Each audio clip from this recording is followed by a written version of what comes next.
Hello friends, welcome to my channel fight to chemistry. कैसे हैं आप सब। आज हम डिस्कस करने वाले हैं कार्बोकेटाइन के बारे में, जिसे कार्बोधन आयन भी कहते हैं, कार्बोनियम आयन भी कहते हैं और रिएक्शन इंटरमीडिएट भी कहते हैं। अब मैंने इसे रिएक्शन इंटरमीडिएट क्यों कहा। रिएक्शन इंटरमीडिएट वो होता है जो अभिकारक और उत्पाद के बीच में बनता है, उसे बोलते हैं रिएक्शन इंटरमीडिएट। ऐसा नहीं कि कोई भी रिएक्शन हुआ और फटाक से उत्पाद बन गया, ऐसा नहीं होता। जब भी कोई रिएक्शन होता है बीच में एक इंटरमीडिएट जरूर बनता है जो ये डिसाइड करता है कि आपका फाइनल प्रोडक्ट क्या बनने वाला है। तो इसी इंटरमीडिएट की सीरीज में एक नाम है आज कार्बोकेटायन, जिसके ऊपर आज हम डिस्कस करने वाले हैं। इसी की तरह एक और क्या है, कार्बो इनायन भी है, और एक और क्या है, फ्री रेडिकल। फ्री रेडिकल, ये तीनों ही आपकी इंटरमीडिएट का काम करते हैं, जो ये डिसाइड करते हैं कि आपका फाइनल प्रोडक्ट क्या बनने वाला है। तो ये जो कार्बोकेटायन है वो सबसे ज्यादा बनता है, ये जो कार्बोकेटायन है वो रिएक्शन के बीच में सबसे ज्यादा बनता है। तो सबसे पहले आज हम इसका इंट्रो देख लेते हैं, इंट्रोडक्शन। ठीक है, इंट्रोडक्शन ये है, जैसे नाम से पता चल रहा है कि कार्बो मतलब आपका क्या हो गया, कार्बन। केटायन मतलब क्या हो गया, पॉजिटिव चार्ज। मतलब एक ऐसा कार्बन जिसके ऊपर पॉजिटिव चार्ज लगा हो उसे क्या बोलते हैं, कार्बोकेटायन कहते हैं। ठीक है, अभी क्या है, इसे आयन भी बोलते हैं। आयन क्यों बोल रहे हैं, क्योंकि इसके ऊपर पॉजिटिव चार्ज है। इस चार्ज को ही हम क्या बोलते हैं, आवेश बोलते हैं, आयन बोलते हैं। इसलिए जैसे कोई भी कंपाउंड है जिसमें पॉजिटिव चार्ज लगा होगा ऐसा, तो ये हमारा क्या हो गया, आयन। क्लियर हुआ। और इसका जो जीवन काल होता है बहुत ही छोटा होता है। क्यों, क्योंकि ये तो आयन है, बेचारा अपना स्थायी तो होता नहीं ज्यादा। तो ये क्या करता है, इसका जो जीवन समय होता है वो बहुत ही कम होता है, और ये किसी के साथ भी फटाक से अटैच्ड होना चाहता है, किसी के साथ भी जुड़ के अपने आप को स्थायी करना चाहता है। ठीक है, तो इसका एग्जाम्पल देख लेते हैं सबसे पहले। अब देखिए यहाँ पे मैंने कुछ एग्जाम्पल लिखे हैं। सबसे पहले एग्जाम्पल देखिए, CH3, इसका नाम क्या है वैसे भी, मिथाइल। तो उसमें कार्बोकेटायन लगा दो, क्यों, क्योंकि यहाँ पे पॉजिटिव चार्ज है। ये आपका हो गया इथाइल, कार्बोकेटायन लगा दो। ये क्या है, प्रोपाइल, कार्बोकेटायन लगा दो। सेम वही है, दोनों देखिए सेम वही है, लेकिन अगर पॉजिटिव चार्ज किनारे है तो वो हो जाएगा प्रोपाइल कार्बोकेटायन। वही पॉजिटिव चार्ज अगर बीच में आ गया तो ये हो जाएगा आइसोप्रोपाइल कार्बोकेटायन। मतलब जो पुराना नाम है ना वो वैसे ही रहेगा, उसके साथ बस कार्बोकेटायन लगाना, और उसका रीजन है कि इसके साथ पॉजिटिव चार्ज है। अब देखिए ये क्या है, 1 2 3 4 है, तो टर्शरी ब्यूटाइल कार्बोकेटायन। ठीक है, अब ये देख कार्बोकेटायन कैसे बनते हैं। जब भी कोई कार्बन अपने से ज्यादा इलेक्ट्रोनेगेटिविटी, मतलब जिसकी विद्युत ऋणात्मकता कार्बन से ज्यादा है, उससे जुड़ा हो, तो उस सिचुएशन में क्या करता है, ये जो क्लोराइड है, क्लोरीन है, वो क्या करेगा, इलेक्ट्रॉन को अपनी ओर ले लेगा। अपनी ओर लेगा तो कैसा बनेगा कंपाउंड, इसके पास इलेक्ट्रॉन चला गया तो ये हो गया पॉजिटिव चार्ज, यहाँ पे आ गया पॉजिटिव चार्ज, इसके ऊपर आ गई गरीबी क्योंकि अपनी इलेक्ट्रॉन इसने दे दिया, इसने इलेक्ट्रॉन ले लिया तो इसके ऊपर आ गई अमीरी, और इसका होगा निगेटिव चार्ज। ठीक है, ये आपका मिथिल क्लोराइड था, तो अब देखो सेम वैसे रहेगा, मिथाइल क्लोराइड था तो ये क्या हो जाएगा, मिथाइल कार्बोकेटायन। क्यों, क्योंकि यहाँ पे पॉजिटिव चार्ज आ गया है। तो कब बनेगा, जब भी कोई कार्बन अपने से ज्यादा इलेक्ट्रोनेगेटिविटी वाले एटम से, समूह से जुड़ा होगा, तो इलेक्ट्रॉन वो लेके चला जाएगा, तो इसके ऊपर गरीबी के फलस्वरूप यहाँ पे आ जाएगा पॉजिटिव चार्ज, और जिसने इलेक्ट्रॉन ले लिया उसके पास आ जाएगी अमीरी और हो जाएगा निगेटिव चार्ज। ठीक है, अब देखते हैं कैरेक्टरिस्टिक्स ऑफ कार्बोकेटायन, मतलब कार्बोकेटायन की विशेषता क्या क्या होती है।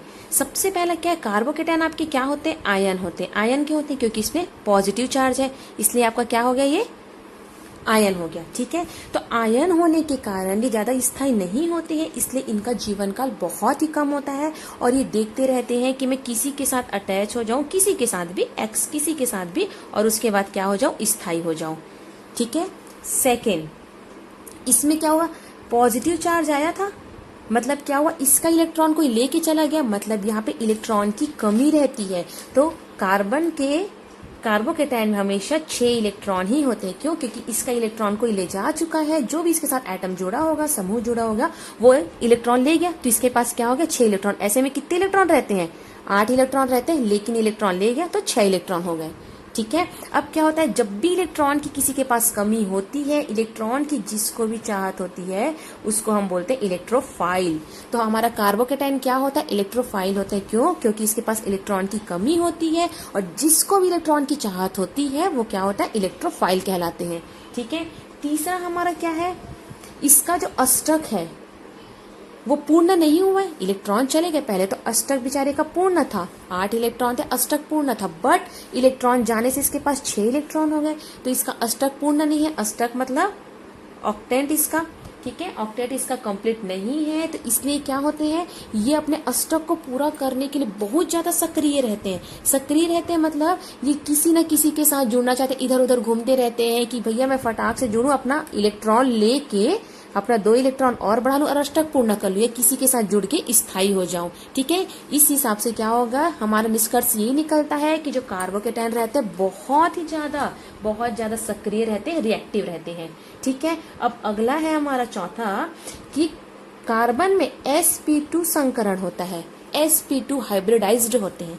क्यों होते हैं, हमारा जो नॉर्मल कार्बन होता है CH4 कुछ इस तरीके से होता है उसकी संरचना, लेकिन जो CH3 होती है, CH3 कार्बोकेटायन, वो कुछ इस तरीके से होती। क्यों, क्योंकि इसका एक इलेक्ट्रॉन जा चुका है, यहाँ पे एक इलेक्ट्रॉन जा चुका है, तो क्या होगा CH3।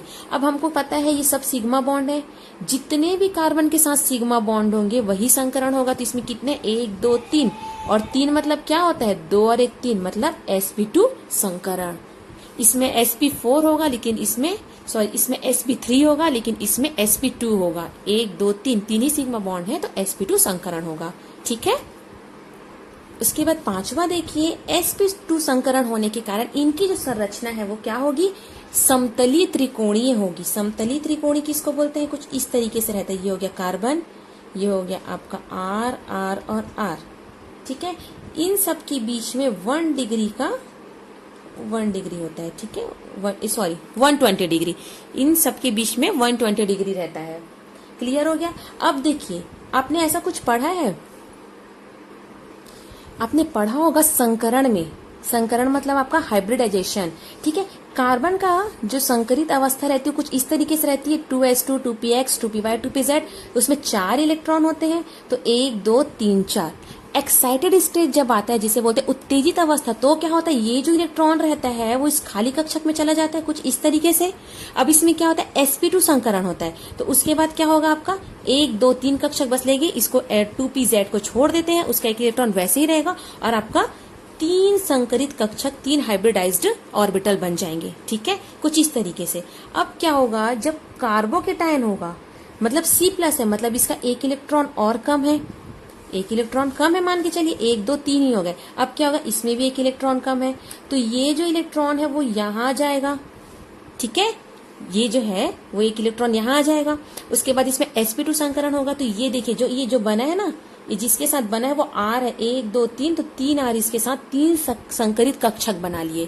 क्लियर हुआ। अब ये जो 2pz है तो पूरी तरह से खाली है, इसमें तो कुछ है ही नहीं, यहाँ पे भी खाली था, यहाँ पे भी खाली था, यहाँ पे भी खाली था, तो ये जो अर्धपूरी जो बोलते हैं ना खाली p कक्षक है वो यहाँ पर है, यही खाली p कक्षक है जिसमें एक भी इलेक्ट्रॉन नहीं है। और ये जो 3 R के साथ जुड़े हैं, जो 3 sp2 संकरित कक्षक बनाते हैं, वो यही है जो यहाँ पे हमने शो किया है। क्लियर हुआ। अब हम बात करेंगे टाइप्स ऑफ कार्बोकेटायन, कार्बोकेटायन के प्रकार के बारे में, ठीक है। तो देखिए, पहले और दूसरे केस में देखिए, एक ऐसा कार्बन जिसके ऊपर पॉजिटिव चार्ज हो, साथ में उसके साथ हाइड्रोजन या फिर सिर्फ एक कार्बन जुड़ा हो, तो उसे बोलते हैं 1 डिग्री कार्बोकेटायन। शॉर्टकट लिख देते हैं कार्बोकेटायन, ठीक है, उसे क्या बोलते हैं, 1 डिग्री कार्बोकेटायन। अगर वैसे ही एक कार्बन जिसके साथ पॉजिटिव चार्ज है और ये ना एक H है, 2 कार्बन जुड़े हो तो उसे बोलते हैं 2 डिग्री कार्बोकेटायन। अगर 3 कार्बन जुड़े हो तो 3 डिग्री कार्बोकेटायन, ठीक है।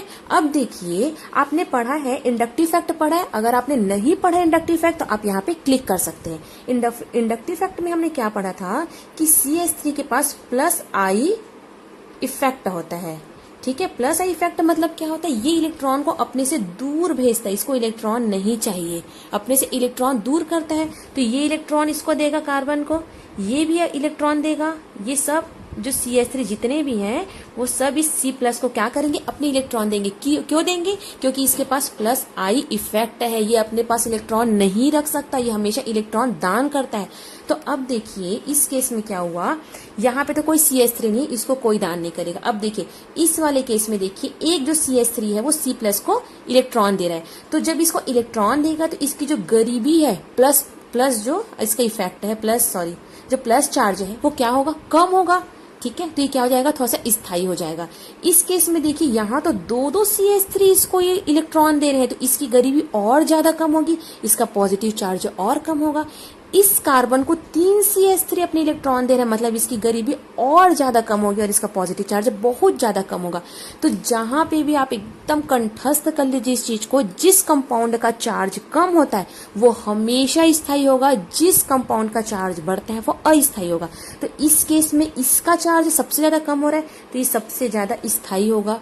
इसका भी चार्ज कम हो रहा है लेकिन इसकी अपेक्षा कम हो रहा है, इसका भी चार्ज कम हो रहा है बट इसकी अपेक्षा कम हो रहा है। तो सबसे ज्यादा स्थायी आपका 3 डिग्री कार्बोकेटायन, सेकंड में हो गया आपका 2 डिग्री कार्बोकेटायन, उसके बाद आएगा 1 डिग्री कार्बोकेटायन, और इसका तो कोई इसका चार्ज ना कम हो रहा है ना ज्यादा हो रहा है, तो ये सबसे लास्ट में आएगा इसका स्थायित्व। ठीक है, अब देखिए ऑर्गेनिक केमिस्ट्री में ऐसे बहुत सारे इंपॉर्टेंट बेसिस है जो आपको पता होना चाहिए। एक समय ऐसा आएगा जब आपके पास 2 डिग्री कार्बोकेटायन और 3 डिग्री कार्बोकेटायन बनेगा, तो आपको तुरंत पता चलना चाहिए कि हमारा जो 3 डिग्री कार्बोकेटायन है वो ज्यादा स्थायी है, तो हम इसको फोकस करेंगे और इसको इग्नोर कर देंगे। क्यों? क्योंकि जो 3 डिग्री कार्बोकेटायन वो ज्यादा स्थायी है, तो ये रिएक्शन में इसको आगे बढ़ाएंगे, बट ये रिएक्शन में आगे नहीं जाएगा। ठीक है, तो आपको सिर्फ ये याद रखना है कि 3 डिग्री, 2 डिग्री, 1 डिग्री में सबसे ज्यादा स्थायी कौन सा है, कौन सा कम स्थायी है, जो आपको बहुत आगे जाके बहुत ही आपके काम आने वाला है। अब हम लोग अगले वीडियो में स्टेबिलिटी ऑफ कार्बोकेटायन के बारे में डिस्कस करेंगे, मतलब कार्बोकेटायन का स्थायित्व के बारे में। ठीक है, तो आज का ये वाला टॉपिक हमारे यहीं पे समाप्त होता है। बहुत अच्छे से पढ़ना दोस्तों, बेस्ट ऑफ लक।